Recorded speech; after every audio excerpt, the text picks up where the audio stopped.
In this class, we will discuss how to analyze the cantilever beam using ANSYS software when beam carries a different point loads. Consider a cantilever beam of rectangular cross section having a breadth of 0.1 meters and depth 0.2 meters and a length 2 meters. The cantilever beam carries 3 point loads at B, C and D in the downward direction, and consider 200 gigapascal as a Young's modulus and 0.3 as a Poisson's ratio for the beam. Draw schematic diagram by considering the number of points we have it on the beam or in the given problem. So indicate the assumed displacement at each point Q1, Q2. These are the two displacements what we considered in a beam. So Q1 is the translation and Q2 is the rotation. Similarly, try to indicate at all key points. Then upward is a positive and anticlockwise is the positive. By comparing this schematic diagram with the given problem, write down the forces values and also their magnitudes, and also list the displacement boundary conditions. When a point 1 is, that is left hand side end is fixed here for the cantilever beam. So for that at node 1, at point 1 we have a Q1 and Q2. So Q1 you make it 0 and Q2 should be 0. When a translation and rotations are constrained, so that point represents a fixed end condition. Before proceeding into the analysis, try to have some preparation. First you create a key points as per the points and their coordinate values, and also create a one extra key point for orienting the beam with the global y-axis, and also mention which element we are using in the analysis, and also the material properties, geometric values what we are selecting for the beam. Along with this information, try to have one more table so that connects line 1 to 2, like it, which key point to which key point we are connecting a line, and also how many elements we are dividing each line. Then as per this table, create a geometry and also divide the geometry into number of elements as per this table. Then let us see how to analyze this problem in ANSYS. Select here preferences, choose a structural analysis, select the preprocessor element, and here we are selecting a beam 189 element and say OK and close it. Go to material properties. Here we are defining Young's modulus and Poisson's ratio values. So here enter 200 into 3, 200 exponential 3 and 0.3 and close it. Go to sections, beam, common sections. Here you will find a variety of cross section shapes. Among that, select the first one, rectangle cross section, and input value as 100 by 200. Click on the apply, preview and OK. On screen you will see all the geometric details, the area, moment of inertia and other constants what ANSYS uses to compute the results. Then go to modeling, create key points in active coordinate system. First key point you create at 0, 0. Second key point you create at 500 millimeter. Third key point you create at 1000, 200, and the fourth key point create at 2000. Then additional key point, then extra or a special key point which we are using only for the orientation, it is create at 2000, 100. This you can give any non-zero value in the y coordinate value. So now go to lines, create lines as a straight line joining from 1 to 2 as per the second table, 2 to 3 and 3 to 4. So with this we have created a geometry. Now go to meshing. Here first you need to assign the attributes, that is the properties to the lines. Go to picked lines, select this 3, assign the material, tie element and also cross section details. Along with this you choose a pick orientation key point, say OK, and here you select a 99 key point, say OK. Now it got assigned. Then go to size controls, manual size, lines, picked lines, select these three and select a number of elements divisions, and each line has a one element. Then go to meshing, mesh lines, select these three. So now we have meshed the geometry into elements and nodes. Go to plot controls, numbering, and turn on the node numbers to see the node numbers. Note down the node numbers where we need to apply the loads. Here is a node number 2 which is at a distance of 500, and a node number 5 which is at a distance of 1200, and node number 8 which is at a distance of 2000. To collect this information, go to list, nodes, here coordinate values, only x coordinate as per the x coordinate, say OK. So here you will have a information how nodes are created. So this table you make a note into the observation book, or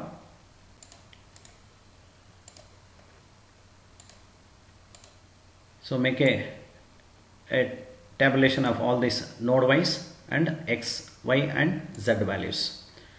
Then go to answers, then apply the loads and boundary conditions. Go to loads, define loads, apply structural displacement on nodes, select the first node, say OK, all DYF, and force on nodes, select a node 2, here you assign y direction force as a minus 300, apply and select here fifth node, and here you apply 500 Newton in downward direction, select this eighth node and apply here minus 800 Newton. With this we have created a finite element model, applied the loads and boundary conditions and also forces. So save this detailed model information and go to solution, solve, current load set, say OK. The solution we obtained it, close this message box and go to general post processor. Here we will see the results. First we will see how the beam deflected. Go to plot results, deformed shape, deform place and deform, say OK. This blue color is the deflected diagram and the white one is the initial beam. The maximum deflection is 0.210107. So copy this image into the page in which you need to have it.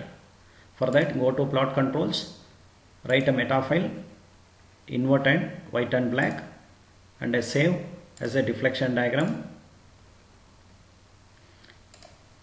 Then insert here, if you are making a soft copy, this device, the deflection diagram, and crop this image and adjust this and fit onto a page. So this diagram represents the values, the deflection diagram values. So here have this in this here. To list the node wise deflection values, go to list results, nodal solution, DYF solution, y component of displacement, say OK and copy this all values node wise and make a neat tabulation of this all results by node wise. Similarly, you select the rotation values. For that you need to select a z-axis rotation, copy this all values. These values represents slope at each point of the node. So these are the rotations and these are the displacements, and based on these values the deflected diagram has been drawn here. Then we need to have a reaction forces. For that, go to answers, reaction solution, here all structural force components, say OK, and here this table will illustrates the induced reaction forces at each node. Copy these values and make a neat table or entered into the node wise the values. Then for a reaction solution for moments, select this moments and copy these values and tabulate these all results. and here you can see the maximum moment is induced at node 1 in the Z, that is a moment about Z axis. Other moments are almost they are 0. Then we need to have the next results is shear forces. For that, go to element table, define table, add, click, select the by sequence number. Here it is 5, apply, then one more variable, it is 18, apply. Similarly for a bending moment, it is 2 and 15. Close this. List, here select a list element table, select a 5 and 18. See, these values represents element wise, and again in the element node wise the shear force values.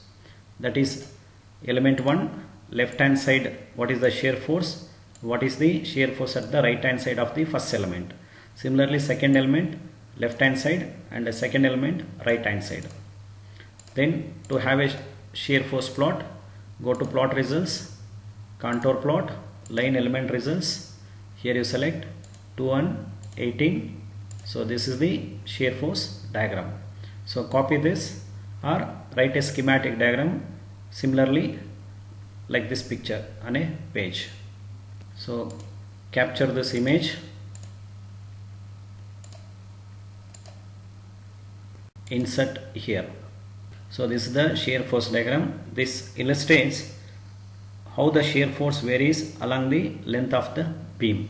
So at the right hand side it is 800, it starts, then it shoots up to 1300, then again it is a 1600. We must list all the bending moment values and also bending moment plot. For that, go to answers, here element table, list element table. Here you select 2 and 15 and select this 5 and 18. So these are the bending moment values element wise and again in element node wise. So this values you make a tabulation in one of the page. So this are the values. Third element, second node, it is 0, that represents a free end, and this is the first node of the third element, and a second node, second element, second node, second element, first node, first element, second node, and first element, first node. To have the bending moment diagram for this, go to plot controls, plot results, line element results. Here you change it to 2 and 15. So this is the bending moment diagram. So this you copy and or write a image looks like this on a plain paper. Save it. So this picture illustrates how bending moment varies along the length of the beam.